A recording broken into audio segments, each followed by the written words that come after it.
A while ago, I found myself standing outside doing one of my favorite things, that is looking up at the moon. And at the time, it wasn't a full moon, it was only a small percent.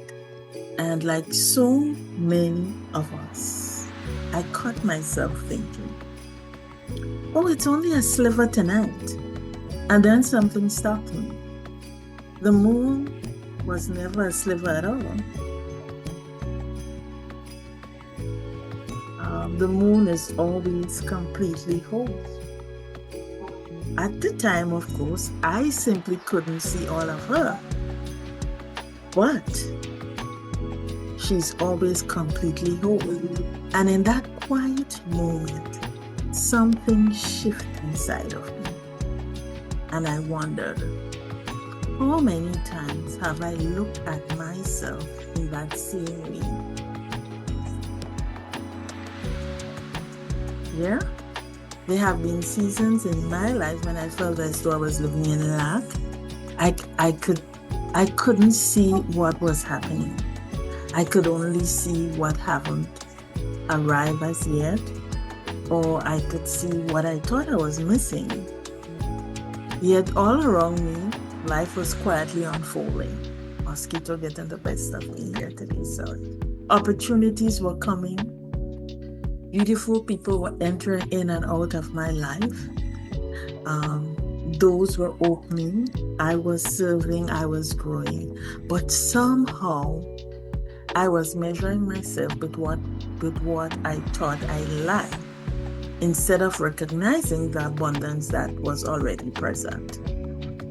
And that little sequence of that little sliver of a moon became one of my greatest teachers.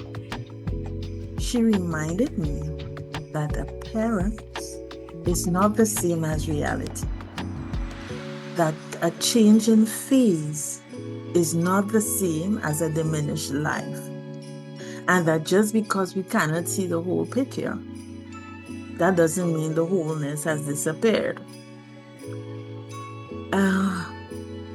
Sometimes it's just a transition, just as the moon. It's the phase. Now, that experience led me, of course, to prepare what I call moon medicine.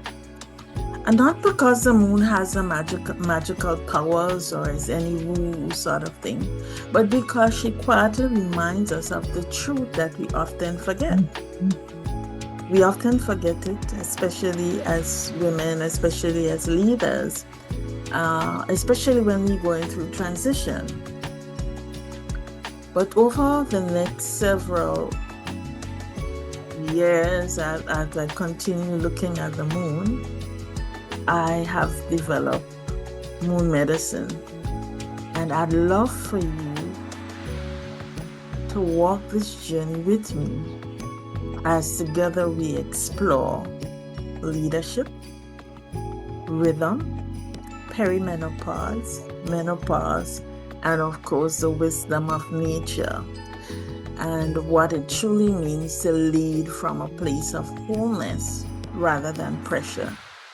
Today, I am sharing in this first article in our series, and I hope you will read it slowly, perhaps with a cup of tea, perhaps with a glass of wine or a glass of water. Perhaps beneath the evening sun as I am here today. And I hope you will remember this one simple truth. Just like the moon, we are always whole. Our face, or the phases that we're seeing, are not evidence of lack. They're not evidence that you're not enough. They are invitations for you to remember your wholeness. Every phase has a purpose. Every season carries wisdom.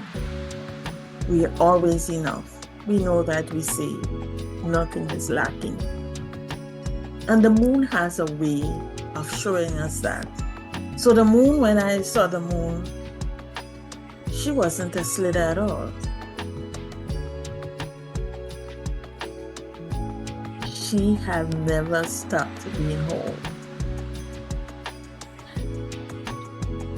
Neither am I, and neither are you. At no time in your life have you stopped being whole. Now, just like the moon, we are always whole.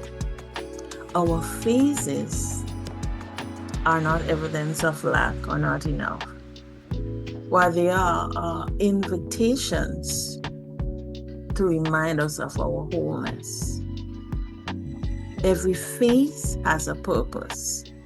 Every phase in the moon has a purpose. Every phase in your life has a purpose. Every season carries wisdom. We're always enough, lacking nothing. And so I invite you to join me in reading this first article and to follow along in the series. Much love.